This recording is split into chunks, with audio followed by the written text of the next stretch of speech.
Auteur de Y a-t-il une erreur qu'ils n'ont pas commise chez Albin Michel. Bonjour Christian Perron. Bonjour. Et le sous-titre du livre est parlant. Covid-19, l'union sacrée de l'incompétence et de l'arrogance.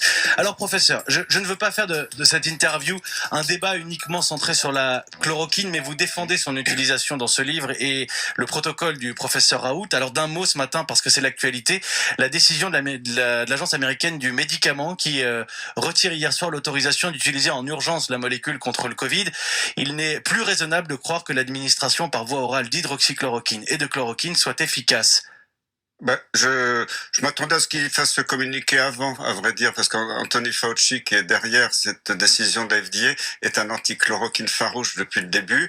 Il était totalement furieux que le président Trump commande des millions de doses de chloroquine qui ont permis à l'Amérique, aux États-Unis, d'avoir une létalité de l'ordre de 6%, bien inférieure à la France, qui est proche de 20%.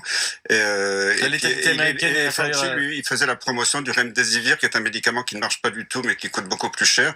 Donc, c'est exactement le même communiqué que notre ministre Olivier Véran, qui il y a pas longtemps interdit la chloroquine en France. C'est du même topo. Je suis pas surpris et ça fait partie de tout ce qu'on nous sort toutes les semaines contre la chloroquine. C'est un chapitre du livre, la chloroquine. Dans votre livre, vous revenez sur ces 6 derniers mois